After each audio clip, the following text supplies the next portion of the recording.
नमस्कार, देवभूमि के दंगल में आप सभी का स्वागत है। मैं हूं आपके साथ यशी शुक्ला। देवभूमि के दंगल में आज हम बात करेंगे 36 आरक्षण पर विचार, आंदोलनकारी नाराज।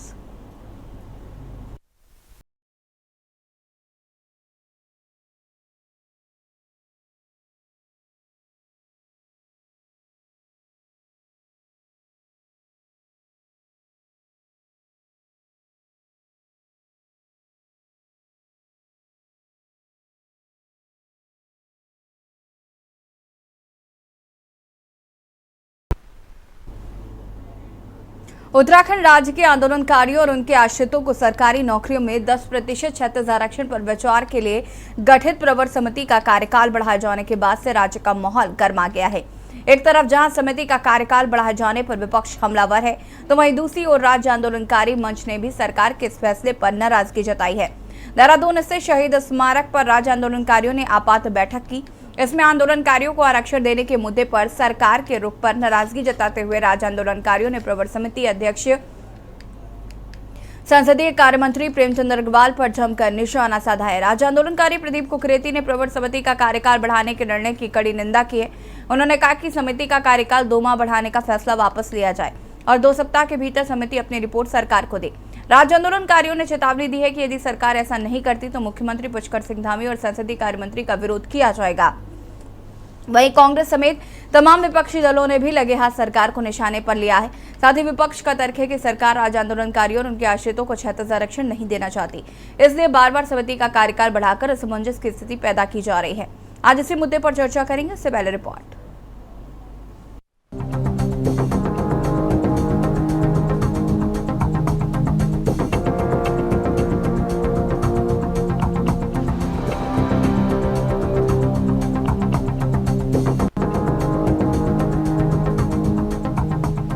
उत्तराखंड की राजकीय सेवा में राज्य आंदोलनकारियों और उनके आश्रितों के लिए 10% 36 आरक्षण का इंतजार और बढ़ गया है। दरअसल सरकार ने राज्य के आंदोलनकारियों और उनके आश्रितों को सरकारी नौकरियों में 10% 36 आरक्षण का विचार के लिए गठित प्रवर समिति का कार्यकाल 2 माह के लिए और बढ़ा दिया है।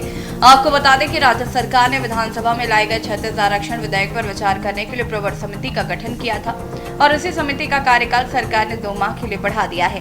सरकार के इस फैसले ने राज्य आंदोलनकारियों की उम्मीदों को बड़ा झटका दिया है। नई सरकार के इस फैसले के बाद राज्य आंदोलनकारियों ने आपात बैठक की। इसमें आंदोलनकारियों को आरक्षण देने के मुद्दे पर सरकार के रुख पर नाराजगी जताई है। राज्य आंदोलनकारी प्रदीप कुकरेती ने प्रवर समिति का कार्यकाल बढ़ाने के निर्णय की कड़ी निंदा की। उन्होंने कहा कि समिति का कार्यकाल 2 माह बढ़ाने का फैसला वापस लिया जाए और 2 सप्ताह के भीतर समिति अपनी रिपोर्ट सरकार को दे। राज्य आंदोलनकारियों ने चेतावनी दी है कि यदि सरकार ऐसा नहीं करती तो मुख्यमंत्री पुष्कर सिंह धामी और संसदीय कार्य मंत्री का विरोध किया जाएगा। वहीं सत्ता पक्ष का कहना है कि राज्य आंदोलनकारी सरकार पर भरोसा रखें। सरकार से आज जो समाचार पत्रों में देखा है तो इससे सरकार की मंशा साफ जाहिर होती है और जो घड़ियाली आंसू विधानसभा के अंदर कई विधायक या मंत्री दिखाते हैं उससे साफ मंशा जाहिर होगी विधानसभा अध्यक्ष की भी, मंत्री जो है प्रेमचंद अग्रवाल जी की भी और तमाम जो विधायक इसमें शामिल हैं और कहीं ना कहीं कुछ ब्यूरोक्रेट उसमें लगता है। यदि माननीय मुख्यमंत्री की मंशा सही है तो माननीय मुख्यमंत्री इस 2 महीने की जगह इसको 2 हफ्ते से पहले 1 हफ्ते के अंदर इस बैठक को बुला सकते हैं।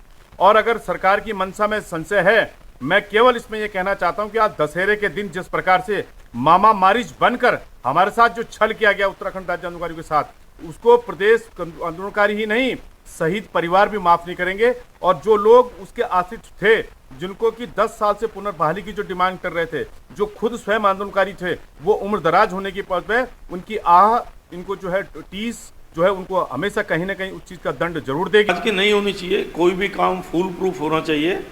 समिति का कार्यकाल बढ़ा है लेकिन आरक्षण देने को मना नहीं किया है। आरक्षण दिया जाए उसके लिए सारा रास्ता सुझाने के लिए ही समिति है और वो समिति का जब काम पूरा नहीं हुआ तो काम पूरा दे करके उस समिति की रिपोर्ट के आधार पर ही सब कुछ किया जाएगा।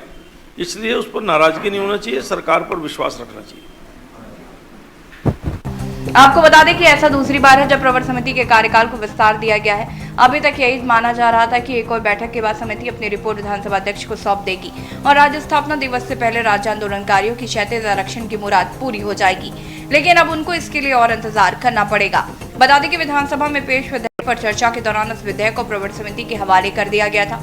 स्पीकर ने संसदीय कार्य मंत्री प्रेमचंद अग्रवाल की अध्यक्षता में गठित समिति को 15 दिन में विचार कर सिफारिशें देने को कहा था, लेकिन अब तक ऐसा नहीं हुआ, जिसके बाद विपक्षी दल सरकार पर हमलावर है। उत्तराखंड में सत्ता की कुर्सी पर बैठे हुए लोग अगर राज्य आंदोलन के कार्यों के प्रति ईमानदार होते तो सत्ता पक्ष और विपक्ष दोनों ने मिलकर के राज्य आंदोलनकारियों को सरकारी नौकरी में क्षैतिज आरक्षण की व्यवस्था के लिए एक राय से सहमति बनाकर उस पर फैसला कर लेना चाहिए था। लेकिन पिछले विधानसभा सत्र में जिस तरह से राज्य आंदोलनकारियों को क्षैतिज आरक्षण देने का बिल विधानसभा में पास कराने के बजाय प्रवर समिति को सौंपा गया, तो वो समझ लेना चाहिए था कि ये बिल अब कभी पास होने वाला नहीं है। इसका हाल भी जिस तरह से त्रिवेंद्र सरकार में लोकायुक्त बिल पेश होने के बाद प्रवर समिति को सौंपा गया और उसके बाद वो उसका चैप्टर क्लोज हो गया। शर्मनाक बात है कि भाजपा बार बार यू टर्न लेती है। पहले जब प्रवर समिति गठित की गई थी इस मामले को लेकर,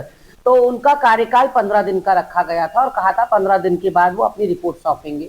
उसको बढ़ाकर विधानसभा अध्यक्ष ने 1 महीने का कर दिया और आज ज्ञात हुआ है कि इस समिति का कार्यकाल 2 महीने और बढ़ा दिया गया है। ये कहीं ना कहीं नाच न जाने आंगन टेढ़ा वाली कहावत को चरितार्थ कर रहा है। ऐसा लग रहा है कि प्रवर समिति में ऐसी सोच या सूझबूझ वाले लोग रखे ही नहीं गए हैं जिनसे ये पॉसिबल हो पाए या मुमकिन हो पाए। कुल मिलाकर चुनावी साल में धामी सरकार के सामने बड़ी चुनौती है कि वह जल्द से जल्द राज्य आंदोलनकारियों की नाराजगी को दूर करे। देखना होगा कि धामी सरकार राज्य के आंदोलनकारियों और उनके आश्रितों को सरकारी नौकरियों में 10% क्षैतिज आरक्षण की मांग को पूरा करती है या नहीं। Uttarakhand desk report. और आज हम इसी मुद्दे पर चर्चा करेंगे। राज्य आंदोलनकारी एक बार फिर कहीं ना कहीं सड़कों पर नजर आने वाले हैं, जिसको लेकर उन्होंने सरकार को चेतावनी जारी की और उन्होंने कहा है कि क्षैतिज आरक्षण जरूर मिलना चाहिए, जिसके लिए सरकार हीला हवाली करती हुई नजर आ रही है। विपक्ष की अगर बात करें तो विपक्ष इसको लेकर सरकार पर हमलावर साफ तौर पर नजर आ रहा है। चर्चा आज हम इसी पर करेंगे।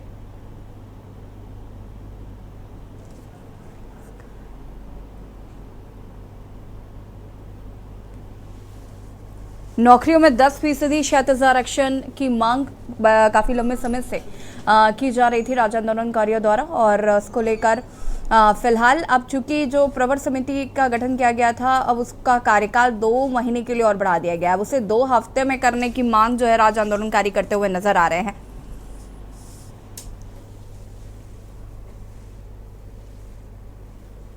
समिति की रिपोर्ट का इंतजार अब और बढ़ गया है।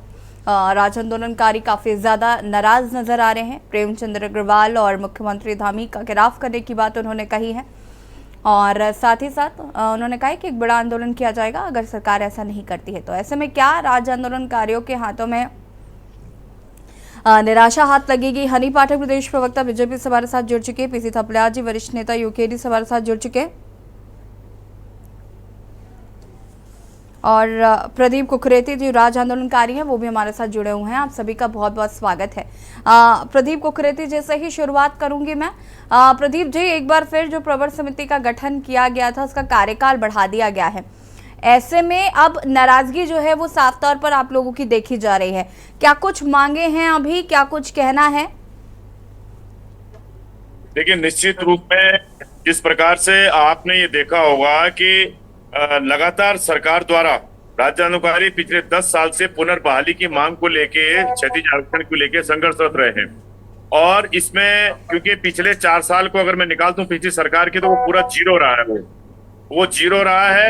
और वर्तमान में जिस प्रकार से धामी जी आए थे, हमने जो संघर्ष किया, अपने जो घेराव किया, उसमें वार्ताएं हुई, उसमें एक चीज ये रही कि उन्होंने उस महामहिम के यहाँ से मंगाया, उसके बाद उप समिति बनाई। तो हमें लगा कि गैरसैंण में जो हमारी स्थायी राजधानी जो इस राज्य की थी, जहाँ पे हमारे पूर्वजों ने जो है वो उसको गठित करी थी, जो राज्य आंदोलन के जो हमारे मूर्त रूप के जो गवाह रहे हैं उस समय के, उनके यहाँ से कुछ ऐतिहासिक चीजें राज्य आंदोलनकारियों के हितों में होगी। लेकिन बड़ा दुख के साथ कहना पड़ता है कि उसके बाद जो है कहा गया कि इसको विधानसभा सत्र में लाया जाएगा। विधानसभा सत्र के लिए फिर कैबिनेट में मामला लाया गया, सत्र भी हो गया, फिर प्रवर समिति भी बन गई। प्रवर समिति का जबकि मामला था भी नहीं लेकिन कोई बात नहीं, हमने कहा जब हम 10 साल इंतजार कर सकते हैं तो हम जो है 10 दिन और इंतजार कर लेंगे। प्रवर समिति की दूसरी बैठक बुलाते हैं, तीसरी बैठक बुलाते हैं।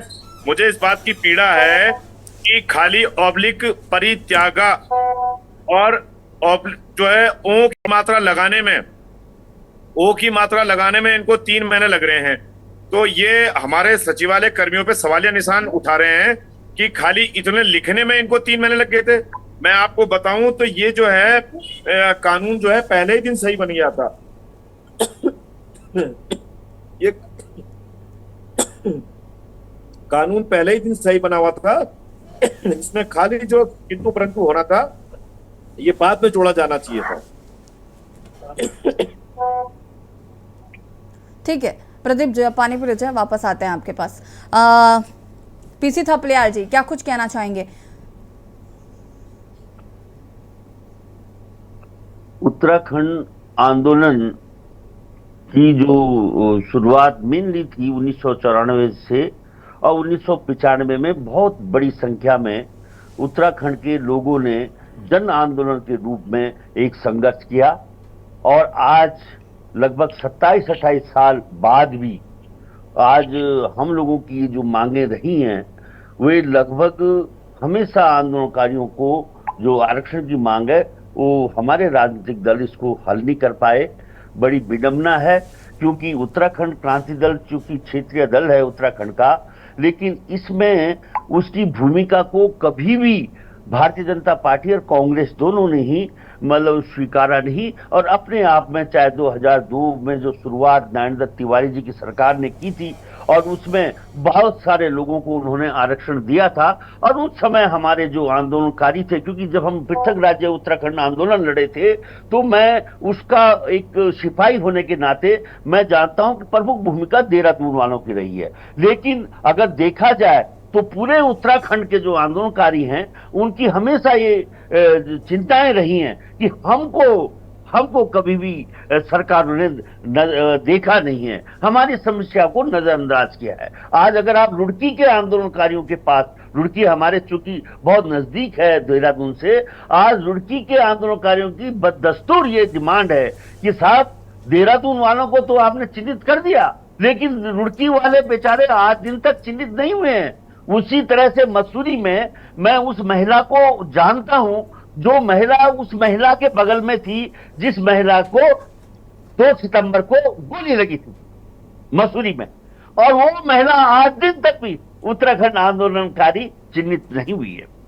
तो कहीं ना कहीं खामियां रही हैं और उन खामियों को दूर करने में ये सरकारें सफल नहीं रही हैं। वैसे तो अगर आप देखोगे तो उत्तराखंड आंदोलन में शिरकत करने वालों की उम्र आज 50 से 60 वर्ष एवरेज होनी चाहिए, क्योंकि जब मैं आंदोलन कर रहा था तो लगभग 60% से 70% लोग 30 साल से ऊपर के थे, और 30 साल से ऊपर के लोगों की आज जो उम्र होनी चाहिए 55 से 60 होनी चाहिए। और उसके पहले जो युवा जितने रहे होंगे वो 10 से 20% थे, जिसमें मैक्सिमम जैसे जुगरान, रविंद्र जुगरान है, वो भाजपा में स्वयं भाजपा के वरिष्ठ नेताओं में शुमार है। उस समय एक युवा के रूप में वो हमारे साथ संघर्षरत थे।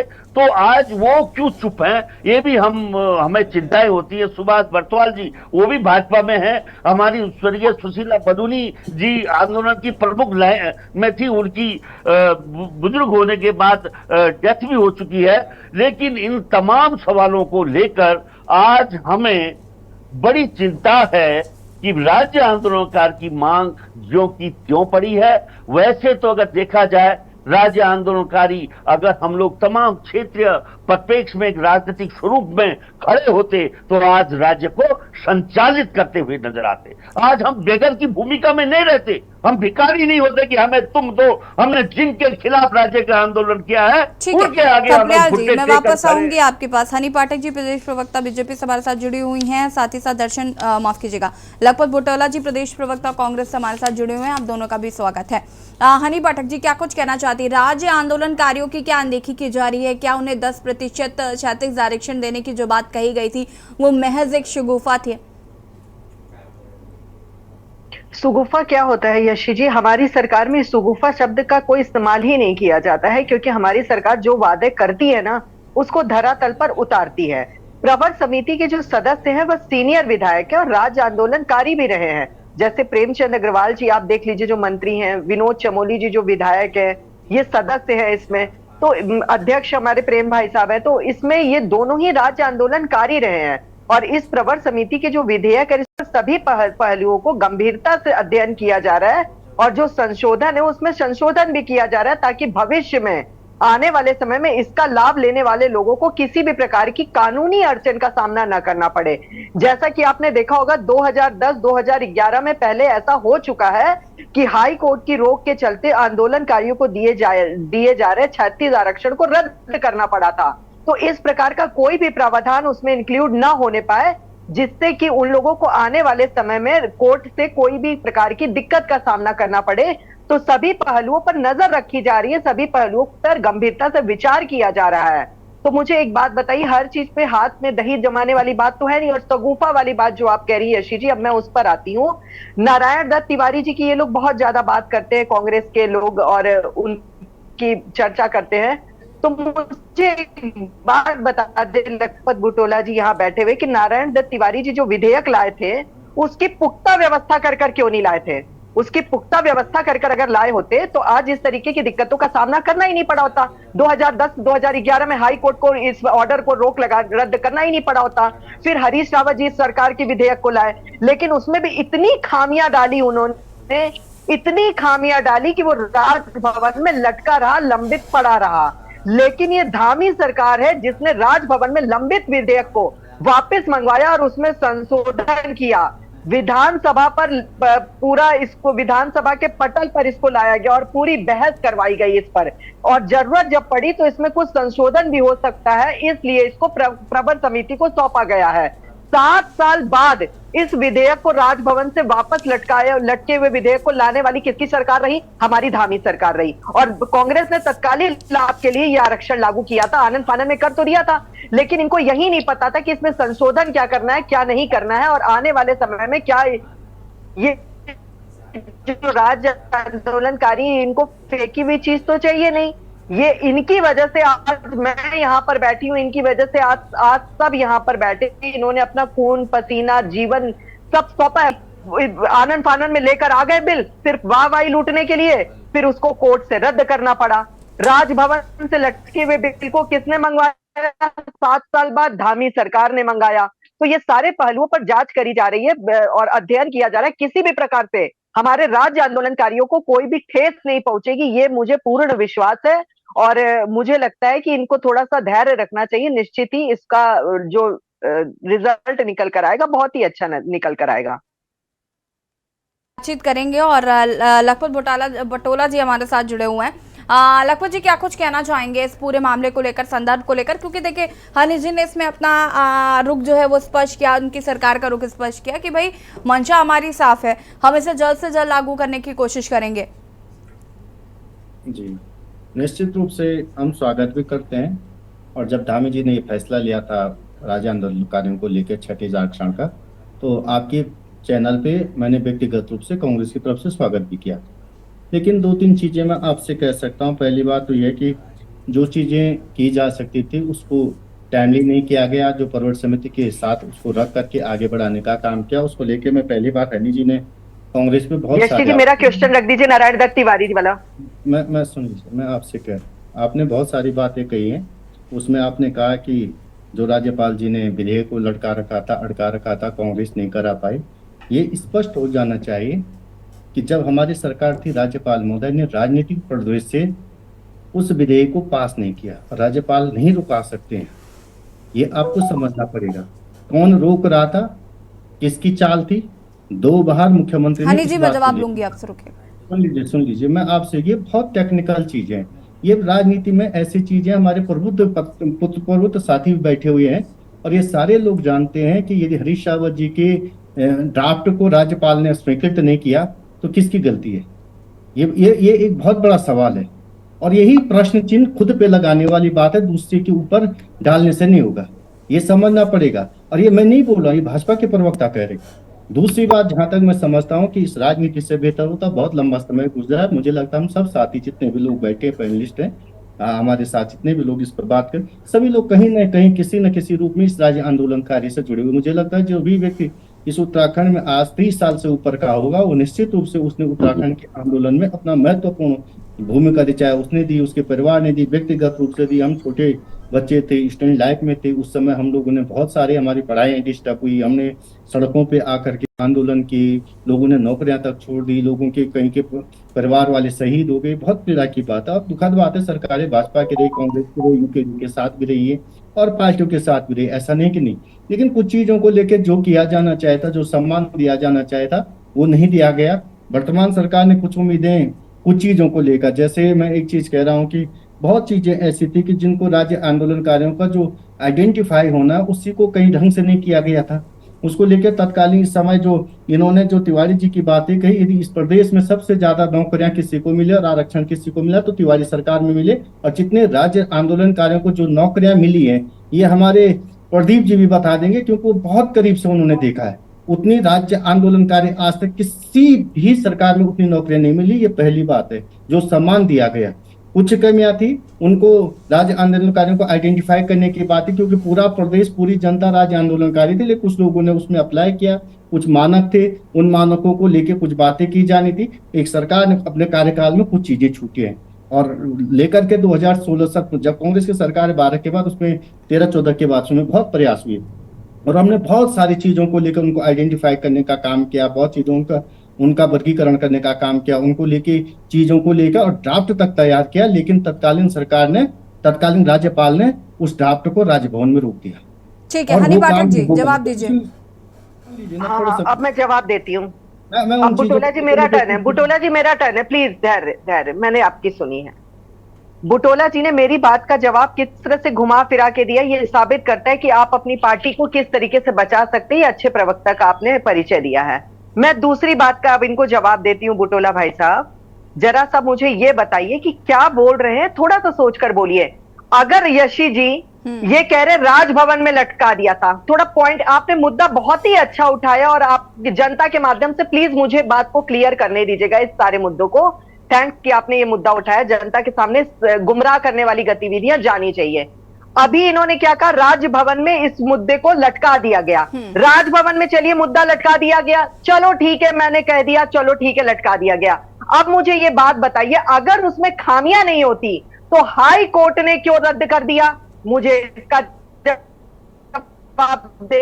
2010-2011 में आपकी खामियां को, जो आप लोगों ने तत्काल तरीके से अपने बेनिफिट के लिए राज्य आंदोलनकारियों को मूर्ख बनाने के लिए विधेयक पारित किया आनंद फानन में, उसमें खामियां इतनी थी कि हाई कोर्ट में रोक लगा। हनी जी, लेकिन मैं ये नहीं समझ पा रही हूँ कि उनकी सरकार में जो हुआ सो हुआ। नहीं, उस सरकार में क्या हुआ, अब हमें क्या करना है? हमें तो ये देखना है ना कि अब धामी सरकार में क्या हो रहा है।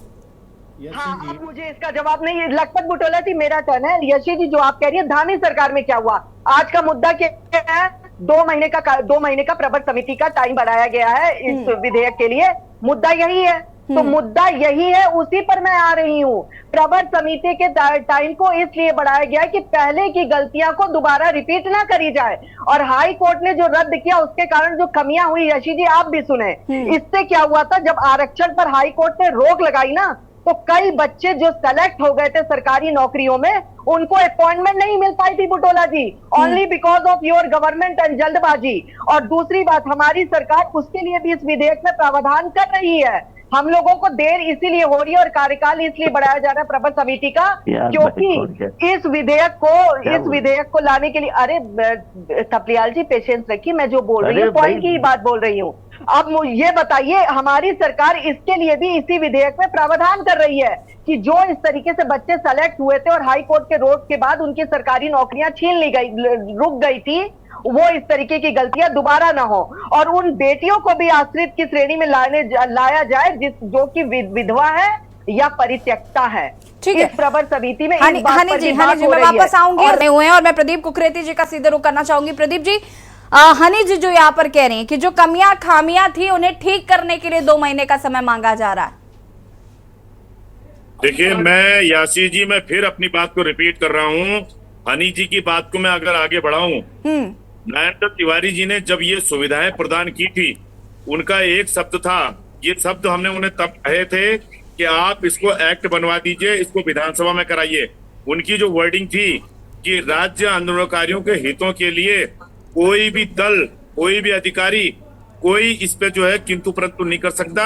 इसमें जो मैंने कह दिया यही विधेयक है, यही एक्ट है। इसमें आप लोगों का कौन विरोध करेगा? जिन लोगों ने इस राज्य के लिए शहादत दी है उनका विरोध कौन करेगा?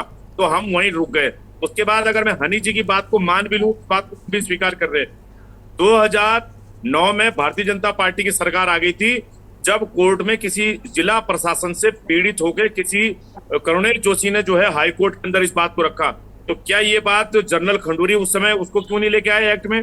चलो ये भी हमने माना। जब हमने जो पूर्व कोर्ट कमिश्नर रहे और पूर्व जो सूचना आयुक्त रहे, कोटियाल जी के माध्यम से हमने कोर्ट में रखा और फिर हमने डेट को आगे खिसका के जब जनरल साहब को हमने घेरा तो जनरल साहब को एक अधिनियम निकालना पड़ा, अधिसूचना निकालनी पड़ी और नियम बना के प्रेजेंट करना पड़ा उन नौकरियों को बचाने के लिए। दूसरी बात, उसके बाद वो जाते हैं, फिर निशंक जी आ जाते हैं। निशंक जी भी भारतीय जनता पार्टी के मुख्यमंत्री थे। हमने उनसे कहा कि आपने ऐसे ऐसे नियम बनाया हुआ है, इसमें कुछ लोगों को रिजर्वेशन मिल रहा है, सब लोगों को नहीं मिल रहा है। तो हमारा संघर्ष का परिणाम ये निकला, 13 अगस्त 2010 को उन्होंने जो है सभी लोगों को जो है ये इसमें 10% क्षेत्रीय आरक्षण दिया, जिसका हमने स्वागत किया। तो क्या उन्होंने एक्ट तब क्यों नहीं बनाया? इसको भी छोड़िए आप। उसके बाद 2011 में जनरल खंडूरी फिर आते हैं। हमने उनसे जब कहा कि ये जो है इसमें आश्रित लोग छूट रहे हैं, आप उनको भी कर दीजिए, और जनरल साहब ने उसको किया। उन्होंने एक दो चीज और एक्स्ट्रा हमें दी, उन्होंने तब क्यों नहीं एक्ट बनाया? देखिए, इसमें गलतियां हो सकती हैं, इसमें गलतियों को कॉपरेट करने की बात है, आंदोलनकारियों को सहयोग देने की बात है। दूसरी बात, भारतीय जनता पार्टी के मुख्यमंत्री त्रिवेंद्र सिंह रावत जी थे, पूरे 4 साल वो पूरे प्रदेश के अंदर 23 साल में पहले मुख्यमंत्री हैं जिन्होंने राज्य आंदोलनकारियों को मामले में कान बंद, आंख में काला चश्मा और बकायदा गेट में जो है नो एंट्री, उल्टा जो राज्य सम्मान परिषद का जो कार्यालय था वो ही बंद करा दिया, उसका फर्नीचर पिष्टी जी से उठवा के जिला प्रशासन में बंद करा दिया।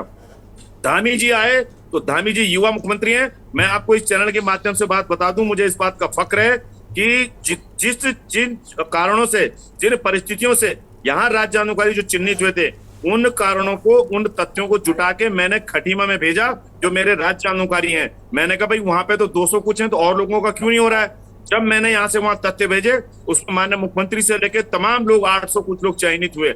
मैं यहीं से बैठ के खटीमा में मुझे पटना हनी जी, अगर आप इस बात को पहुंचाएंगी तो मुझे लग रहा खुशी होगी। नानक सिंह वहां परमजीत सिंह शहीद के पिता हैं, अभी तक उनको शहीद परिवार की पेंशन नहीं मिलती। आपको इस बात को पहल करना चाहिए। मैंने माननीय मुख्यमंत्री से लेके, प्रवक्ता से लेके सभी लोगों को बार बार बता चुका हूँ इस बात को। मैं सलीम अहमद के पिता की लग गई है, हनी जी जवाब दीजिए। प्रवर समिति, मैं 1 सेकंड में अपनी बात खत्म कर रहा हूँ। प्रवर समिति में 3 महीने में, मैंने फिर कह रहा हूँ कि उसमें विधवा वगैरह सारी लिखी हुई थी, उसमें केवल परित्यागा और ओ की मात्रा लगनी है, मैं कह रहा हूँ। और मैं ऑफलाइन बता रहा हूँ, मैं नाम नहीं लूंगा यहाँ पे उनका। खुद विधायक जी ने कहा ये सब कुछ ठीक बना हुआ था, प्रवर समिति का मैटर नहीं था ये। ठीक है, हाँ यशी जी, मैं इनके बात का इसके बाद आती हूँ मैं लखपत जी साहब का। चलिए, आपने, हाँ कुकरेती भाई साहब, धन्यवाद आपका। जो आप कह रहे हैं कि इसे तो उनको पता ही है सारी चीज, और अगर आप धामी सरकार को इतना अच्छा मान रहे हैं कि वो युवा में आपका देखेंगे तो निश्चित ही कुछ भी गलत नहीं होने का, ये मैं भी आपको विश्वास दिलाती हूँ। लेकिन जो ये बात अभी आपने कही निशंक जी और खंडूरी जी की, भाई साहब, प्रदीप भाई साहब, इसमें यह है कि ये ऑब्जेक्शन तो 2011 में लगा ना, 2011 में ऑब्जेक्शन लगा है, उससे पहले नहीं लगा है। और दूसरी चीज मैं आपको एक बात और बताना चाहती हूँ कि जो आप कह रहे हैं कि नारायण दत्त तिवारी जी ने कह दिया, सुनिए, देखिए, अभी मैं कह देती हूँ यशी जी आप अगली मुख्यमंत्री होंगी, मैंने कह दिया तो कह दिया, तो क्या हो गई ये मुख्यमंत्री? अब होने के लिए यशी जी को मेरी तरफ से राजनीति में थोड़ा आना पड़ेगा, कुछ बोलना पड़ेगा, कुछ कहना पड़ेगा, उसके बाद ये होंगी। या तो अभी तो ये थोड़ा सा मेरे लिए बोल देंगी तो दोनों तीनों सारे इनके ऊपर चढ़ बैठेंगे कि आपने कैसे सत्ता की पक्ष ले लिया, ये ले लिया, वो ले लिया। तो वही मैं कह रही हूँ, एक्ट लाया जाता है, हर चीज के लिए एक्ट बनाया जाता है। जो हमारी धामी सरकार कह रही है, मुंह जबानी तिवारी जी ने कह दिया तो हो गया क्या? उसके लिए उनको अगर आपकी चिंता होती तो पूरी साहब ये भी कह रहे हैं कि प्रवर समिति की जरूरत नहीं थी, तो प्रवर समिति को इन्वॉल्व क्यों किया गया, गठित क्यों किया गया? तिवारी सरकार ने तो इतनी बड़ी घोटाला किया कुकरेती भाई साहब कि वो मामला कोर्ट में चला गया और कोर्ट ने शासनादेश को खारिज तक कर दिया। तो वो तब वहां पर कोर्ट में क्यों नहीं गई, ये कहने कि मैंने जबान दे दी है, जो मैंने कह दिया वो कह दिया, आप लोगों को तो मिलना चाहिए। और 12 से 2015 के बीच कांग्रेस क्यों चुप रही? मुझे बुटोला जी इस चीज का भी जवाब दे। और जहां तक प्रवर समिति की बात कर रहे हैं, मैं आपको बार बार यशी जी यही कह रही हूं कि इसमें बेटियों को भी आश्रितों की श्रेणी में लाने की सरकार तैयारी कर रही है, विधवाओं और परित्यक्ता को भी लाने की तैयारी कर रही है, जो उस समय सेलेक्ट हुए थे सरकारी नौकरी में लेकिन कोर्ट के शासनादेश के बाद इसको रोक लगाई गई, इसकी तैयारी कर रही है। अब जो बारीकी से आ रही है ना चीजें, उसके बाद मुझे नहीं लगता कि प्रदीप भाई साहब मुझ पर या सरकार पर कोई निशाना साधेंगे। ये मैं इनको पूर्ण विश्वास ठीक दिला है, के आज इस प्रदीप डिबेट पे कुकरेती जाती जी हूँ कि ये करूंगी, उससे स्थिति पहले संतुष्ट लखपत हो गए। बुटोला जी अपनी बात को पूरा करिएगा प्लीज, उसके बाद मैं पीसी थपलियाल जी आपके पास आती हूँ फटाफट। देखिए, कुछ चीजों में तथ्यों में हमारी बहन मुझे लगता चूक कर रही है या मैं समझ नहीं पाया। जो 2011-12 की बातें करे, 2011 में भी इनकी सरकार थी, 12 में तक भी इनकी सरकार थी, तो ये अपनी सरकार ही की कमियां गिना रहे हैं। मैं एक चीज कह सकता हूँ, मैं एक सरकार की कमियां कैसे गिनाऊंगी? विधेयक तो आप लाए ना, नारायण दत्त तिवारी जी लाए, फिर हरीश रावत जी लाए, अभी प्रदीप भाई साहब जो यहाँ पर इतने वरिष्ठ बैठे हैं, आंदोलनकारी हैं, वो खुद अपने मुंह से कह रहे कि नारायण दत्त तिवारी जी लाए। तो मैं सरकार की कमियां कहां से बता दूंगी? लखपत बुटोला जी थोड़ा सा तो सोच के बोलिए। मैं सोचे के बोल रहा हूँ, सोच के शायद ऐसा हो रहा है कि आपको राज्य आंदोलनकारियों को लेके चिड़ मची हुई है। आपने एक अरे आप इतना बड़ा इल्जाम कैसे मुझ पे डिबेट पे लगा सकते हैं? ये गलत बात है। राज्य आंदोलनकारियों की वजह से आज हनी पाठक अपने घर में बैठी हुई है और शांति से बैठी हुई है। मेरा परिवार सुखी से रह रहा है यहाँ देहरादून उत्तराखंड में, तो ओनली बिकॉज ऑफ राज्य आंदोलनकारी।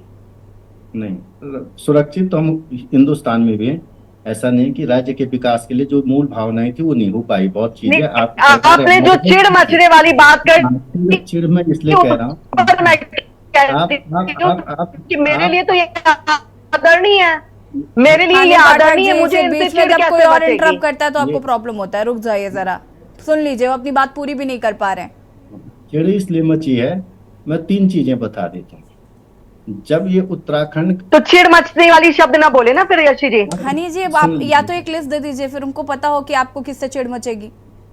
मैं बता देता हूँ चिड़ क्यों मचती है। इन्हीं को नहीं, पूरी भाजपा नहीं, को मुझे ये मचती है। समझ में भी नहीं आ रहा ना लखपत जी कि आप एक्सप्लेनेशन क्यों दे, सुन नहीं लीजिए, नहीं, इन सब बातों का एक्सप्लेनेशन हो भी क्यों रहा है? हम आज 2023 में है, धामी जी की सरकार चल रही है, अब उनको करना है जो करना है। लेकिन अब एनडी तिवारी जी की सरकार में एक विधेयक आया, शुरुआत वहीं से करी गई। अरे अगर उसमें कमियां खामियां है, देरी कब तक, इनको न्याय कब मिलेगा, इनको 36 आरक्षण कब मिलेगा, हम इस पर बात नहीं कर रहे। वो अगर आरोप लगा रही है, आप उस पर प्रत्यारोप शुरू कर रहे हैं, चल रहा है यहाँ पे।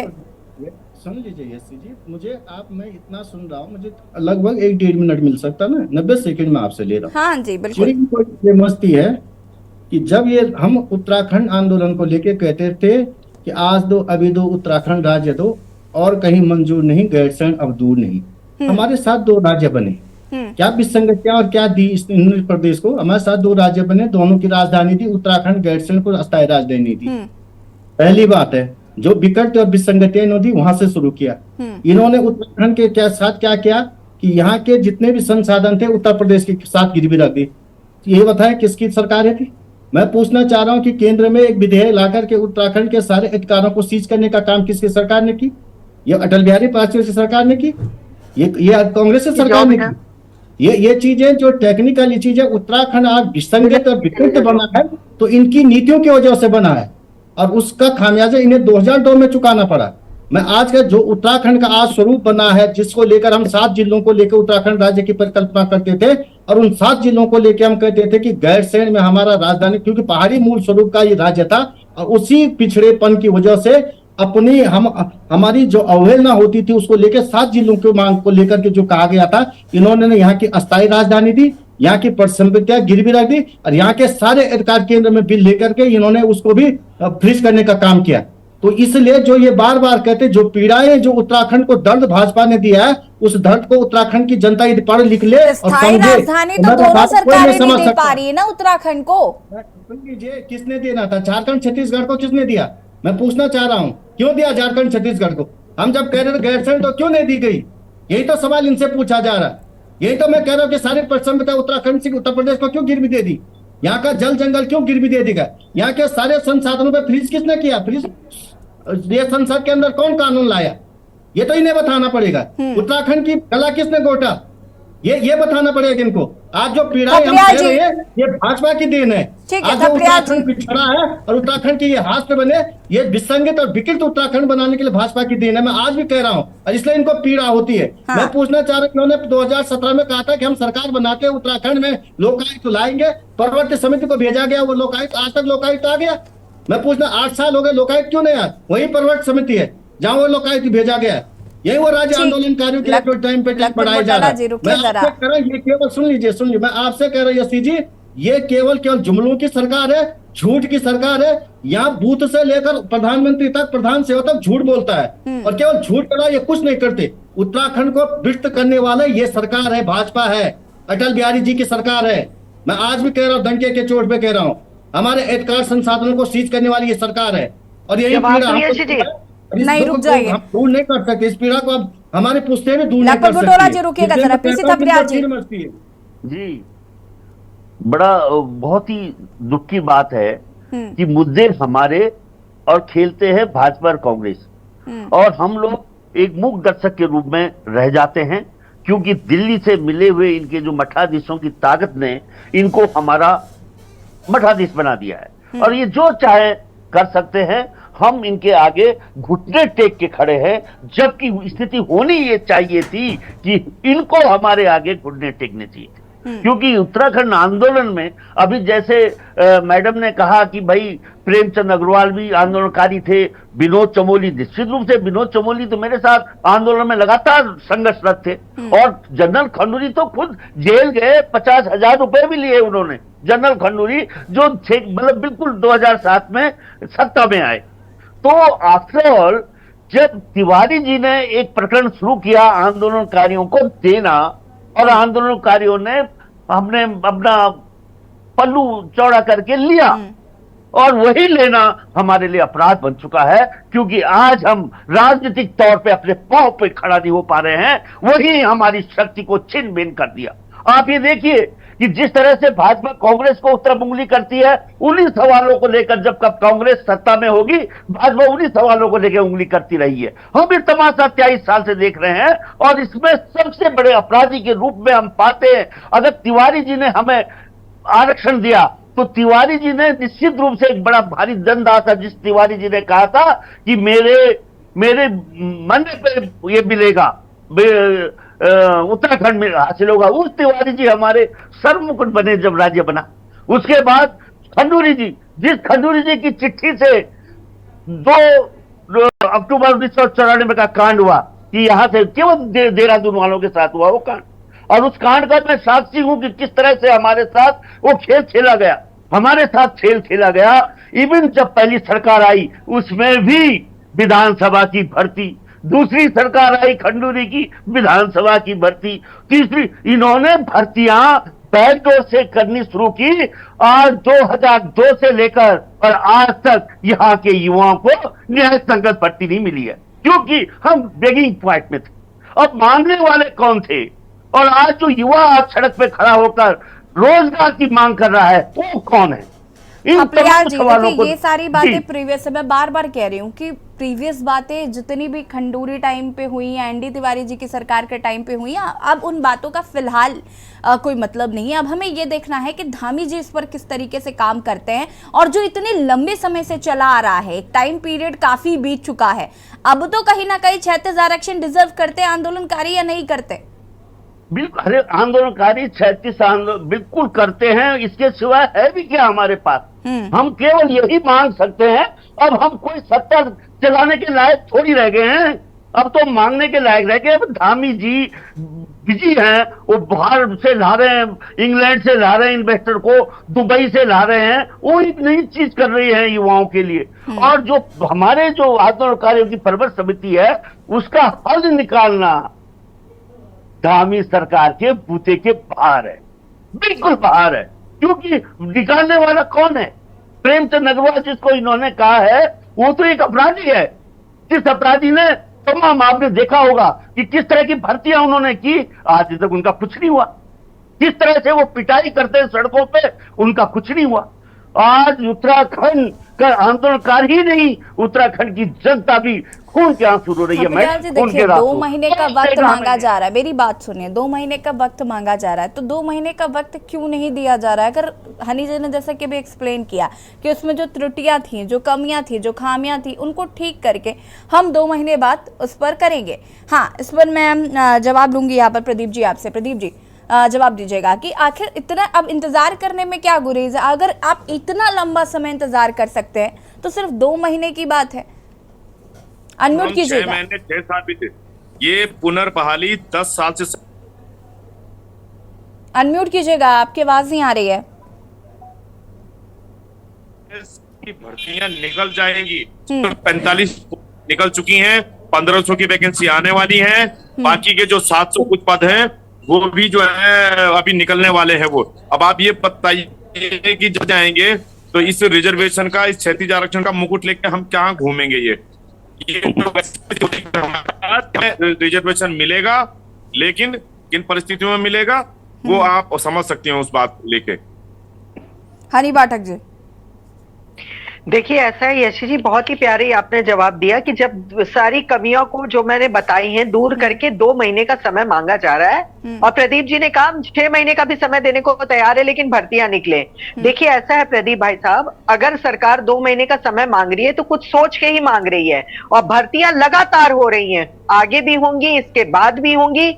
लेकिन आप लोगों को हर सरकार की तरीके से, जैसे कि कांग्रेस ने आप लोगों के साथ गुमराह करने का कार्य किया, वैसी गलतियां धामी सरकार में मुझे नहीं लगता कि होगी। और जैसे ही समिति उसको विधानसभा को सौंपेगी ना, एक दिन का विशेष सत्र बुलाकर इसे पास करा लिया जाएगा, आप भी देखिएगा। क्योंकि धामी सरकार ने धर्मांतरण कानून की बात करी थी, वो धरातल पर लागू हुआ है। महिलाओं को 36 आरक्षण देने की बात करी थी, उसको भी विधानसभा से पास कराया गया और धरातल पर लागू हो रहा है। यूसीसी का भी कुछ अता पता नहीं है, वो कानून अभी तक सख्त नहीं हो पाया है। पलायन समिति आपकी कहाँ है हमें पता नहीं है। अगर आप मुझे वो गिनाएंगी, अगर आप मुझे ये गिनाएंगी कि ये हो गया है, तो मैं आपको ये भी गिना सकती हूँ कि क्या क्या नहीं हुआ, जो कि बहुत महत्वपूर्ण है।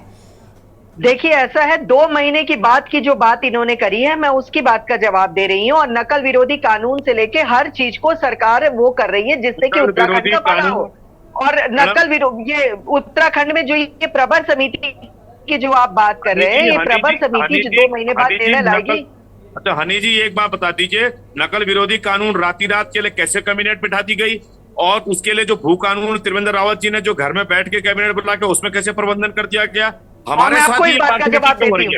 हाँ, मैं आपको इस बात का जवाब देती हूँ प्रदीप जी। देखिए, उसमें नकल विरोधी कानून में इतनी सारी समितियां बिछाने की आवश्यकता नहीं थी, क्योंकि उसमें पहले ठोकर लगी हुई नहीं बात थी। उसमें पहले ठोकर लगी हुई बात नहीं थी, क्योंकि उससे पहले की सरकार ने कभी युवाओं के लिए इस तरीके का सख्त कानून लाने की कोशिश करी ही नहीं।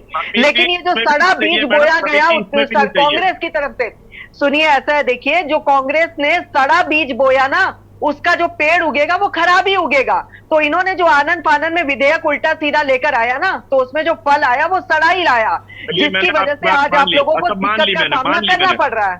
मैडम, मैं आपकी बात स्वीकार कर रहा हूँ। ये बताइए, माननीय मुख्यमंत्री ने 6 महीने पहले ही पूरा हजारों रुपए का, जिसमें लाखों रुपए का एडवर्टाइजमेंट चला गया, उसमें कैसे घोषणा कर दी कि उसमें उनको जो हमने 10% आरक्षण दे दिया। अगर दे दिया तो फिर भर्तियां क्यों नहीं भरी जा रही, हमारी अधिसूचना क्यों नहीं जारी हो रही है? तो हम इस बात को मैंने अभी आपको इस बात का जवाब दिया था, मैंने अभी आपको इस बात का जवाब दिया था प्रदीप जी, कि आरक्षण पर हाईकोर्ट ने जब रोक लगाई थी तो कई बच्चे जो सेलेक्ट हुए थे उनको सरकारी नौकरी से वंचित होना पड़ा था। उनकी सरकारी नौकरियां नहीं हो पाई थी अपॉइंट। वो किसकी वजह से हुआ? इनकी वजह से। और चलिए मुझे इस बात का कांग्रेस जवाब दे दे कि 12 से 2015 के बीच राजभवन में जब ये बिल अटका हुआ था तब ये थे, ये क्यों चुप थे? मुझे ये बताइए, 12 से 15 के बीच में विधेयक राजभवन में जब लटका था तो इनकी ये चुप्पी किस चीज की थी? किस चीज की थी? मुझे इस बात का जवाब दे लखपत बुटोला जी। क्योंकि पॉइंट्स की बात करो तो ये लोग छोड़ देते हैं, पॉइंट्स की बात करो तो डिबेट छोड़ देते हैं। यशी जी, ये गलत बात है ना, पॉइंट से भागना नहीं चाहिए। ठीक है, पीसी थपलिया जी, हनी जी की बातों से सहमत हैं? देखो, हनी जी बोल रहे हैं कि बीज बोने की बात करते हैं, लेकिन बीज, इस राज्य का बीज बोने वाली तो भाजपा है। यानी 2000 में जो राज्य दिया तो भारतीय जनता पार्टी द्वारा दिया गया, और ऐसा राज्य दिया गया जो लुंच पुंज राज्य था, और 2 साल तक इन्होंने असंवैधानिक सरकार रखी। 2 साल में क्या इन्होंने सोचा नहीं था कि आंदोलनकारियों की हित की बात हमें करनी चाहिए? नहीं सोचा होगा। 2000 से 2002 तक भाजपा की सरकार थी यहाँ, और उसके बाद जब तिवारी जी की सरकार थी, चूंकि तिवारी जी एक विजनरी नेता थे और अपने अनुभव के मुताबिक उन्होंने सोचा कि राज्य के आंदोलनकारियों को हमें अनदेखा करेंगे तो राज करना मुश्किल पड़ जाएगा, तो उन्होंने अपनी राजनीति की सूझबूझ के द्वारा आंदोलनकारियों को आरक्षण दे दिया। लेकिन ये आरक्षण अनएंडिंग रहेगा, इसका कभी अंत नहीं होगा, ये उनको नहीं मालूम था। और यही आज भाजपा की कमजोर नेतृत्व के आगे ये बड़ी समस्या खड़ी हो गई है, और इसका हल निकालना, क्योंकि आरक्षण जो है वो संविधान के मुताबिक होना चाहिए, और संविधान में जब तुम जाते हो तो तुम सवाल खड़ा करेगा हाईकोर्ट, और इसका जवाब देना राज्य सरकार के लिए आसान काम नहीं है। मेरा स्टेटमेंट ले लीजिए, फिर मुझे निकलना है। ठीक है हनी जी। जी हनी जी बोलिए। पूछिए, क्या पूछना चाह रहे हैं? मैं ये बोल रहा हूँ मैडम कि राज्य के बीज तो आपने बोए, मतलब कांग्रेस ने थोड़ी बोए। कौन से राज्य के बीज हमने बो दिए, मुझे ये बताइए। कौन से राज्य के बीज हमने बो दिए, मुझे राज्य आपने। ऐसा है ना थपलियाल जी, ऐसा ना, जो मैंने बीज की बात करी ना, जो मैंने बीज की बात करी, अभी प्रदीप जी ने क्या जवाब दिया? आपने शायद प्रदीप जी की बातों को बारीकी से नहीं सुना, गंभीरता से मैंने सुना है। उन्होंने क्या कहा? यशी जी को मैंने उसी चीज का जवाब दिया था कि कल आपको मुख्यमंत्री बना दूं, मैंने बोल दिया। तो मुझे वही बात का जवाब है कि नारायण दत्त तिवारी जी ने ना विधेयक नहीं लाया था, विधानसभा में पास नहीं कराया था, आनन फानन में अपनी राजनीति रोटी सेकने के लिए आप लोगों को सिर्फ लॉलीपॉप दी थी। लेकिन हमारी सरकार, यहाँ पर जो धामी सरकार है, जिस पर कि अभी भी प्रदीप जी को भरोसा है, वो खुद यहाँ पर जुड़े हैं, और उन्होंने अग्रवाल पर भरोसा नहीं कर पा रहे हैं। धामी जी पर तो भरोसा है, प्रेमचंद अग्रवाल पर भरोसा नहीं हो पा रहा है। हनी जी, उसका क्या करेंगे? थपलियाल जी, जो अब क्या कि प्रेमचंद अग्रवाल जी वरिष्ठ आंदोलनकारी रहे हैं और इस प्रवर समिति के अध्यक्ष हैं, उनको कुछ सोच समझ के ही बनाया गया होगा, और वो वही विधानसभा अध्यक्ष रहे थे, और वो वही मंत्री और आंदोलनकारी हैं। जब ये विधानसभा में इस तरीके की बातें हुई थी तो वो आंसू से रोए थे, और उन्होंने अपना दर्द बताया था कि आंदोलनकारियों को इस तरीके की परेशानी का सामना करना पड़ता है। मुझे थपलियाल जी ये बात बता दीजिए कि नारायण दत्त तिवारी जी ने राजनीतिक रोटी सेकने के अलावा कब कब अपने आंसू निकाले राज्य आंदोलनकारियों की बातों को लेकर, और कब विधानसभा में इस तरह की विधेयक को बात करने के लिए बात को आगे लाए? और यशी जी, कोई और फाइनल कमेंट चाहिए तो प्लीज बताइए, मुझे प्लीज निकलना है, बहुत अर्जेंट। आप जा सकते हैं। बहुत बहुत शुक्रिया आपका जुड़ने के लिए। प्रदीप जी, अब फिलहाल आपका आगे का क्या रणनीति होगी? देखिए हनी जी ने अपना रुख बहुत स्पष्ट किया पार्टी की तरफ से कि किस तरीके से यहाँ पर 2 महीने का समय क्यों मांगा जा रहा है, क्या कारण है, क्या समस्याएं हैं। ये हनी जी की मजबूरी है, अगर वो ये बात नहीं रखेंगी तो पार्टी में एक होशियार प्रवक्ता रखना पड़ता है, समझदार प्रवक्ता रखना पड़ता है, जो अपनी बात को सही तरीके से पार्टी पक्ष में रख पाए। और मैं आपको बता रहा हूँ कि इन्हीं के मंत्रियों के, इन्हीं के विधायकों ने ऑफलाइन, मैंने तो पहले दिन ही वो पटल पे पढ़ लिया था, वो बिल्कुल सही बना हुआ था, वो उसमें कोई झोल नहीं था, उसमें सिर्फ प्लस होना था, माइनस कुछ नहीं होना था उसमें। इन्होंने तो खुद स्वयं अपने ब्यूरोक्रेसी पे और कर्मचारियों पे सवाल उठा दिए। दूसरी बात, मैं फिर कह रहा हूं कि देखिए, प्रवक्ता की जिम्मेदारी होती है अपनी पार्टी का पक्ष रखना। यहाँ पे स्वयं हमारे वरिष्ठ बैठे हैं, आप एक चीज को देखें, जरा सी बातों को इंगित करके, ये पिछले कुछ वर्षों से क्या है कि जो जिस प्रकार से सरकारों में जो एक पारदर्शिता होती थी, वातावरण होता था, वार्ता करने का वो होता था, उन चीजों से ये लोग दूर होते चले जा रहे हैं। और मैं केवल फिर मैं दोबारा कह रहा हूँ, धामी जी से मैं सिर्फ इसलिए वो कह रहा हूँ क्योंकि वो यूथ है, उन्हें लंबा चलना है, तो वो इस चीज की फ्लेक्सिबिलिटी अगर नहीं रखेंगे तो राजनीति में वही सक्सेस होगा जो थोड़ा सा अपना जो है उस तरह का दायरा बना के जो चलेगा। और निश्चित रूप में क्योंकि उन्होंने पहल करी थी हमारे संघर्ष पे, हमने दोनों बार उनका घेराव करा, वार्ता हुई, विधानसभा हुई, सारी चीज हुई। अब हनी जी चली गई हैं, उन्होंने कहा था कि जो हमने कहा, उन्होंने तो ये भी कहा था भारतीय जनता पार्टी ने कि जो है हम भू कानून लेके आएंगे। कहाँ है भू कानून? 2018 में जिस प्रकार त्रिवेंद्र रावत जी ने पूरे उत्तराखंड के लिए वो सवाल मैंने पूछा था, उन्होंने उसका कोई जवाब नहीं दिया फिलहाल। और खैर, हम उम्मीद करते हैं कि जल्द से जल्द राज्य आंदोलनकारियों के साथ न्याय हो, उन्हें 10% क्षैतिज आरक्षण जो है वो जल्द से जल्द मिले। और आप लोग जिस तरीके से आंदोलन कर रहे हैं, और हम उम्मीद करते हैं कि जल्द ही आप लोगों की जो मांगे हैं वो पूरी की जाएंगी सरकार द्वारा। फिलहाल आप सभी का बहुत बहुत शुक्रिया चर्चा में शामिल होने के लिए। और देवभूमि के दंगल में आज हम बात कर रहे थे राज्य आंदोलनकारियों को 10% क्षैतिज आरक्षण देने की बात काफी लंबे समय से चल रही है, लेकिन अभी तक उन्हें ये क्षैतिज आरक्षण नहीं मिला, जिसको लेकर आंदोलनकारी अधिकारी एक बार फिर से नाराज नजर आ रहे हैं। अब इन्हें खुश कैसे करती है सरकार, ये देखना होगा। देवभूमि के दंगल में फिलहाल इतना ही। देखते रहिए के न्यूज़ इंडिया। नमस्कार।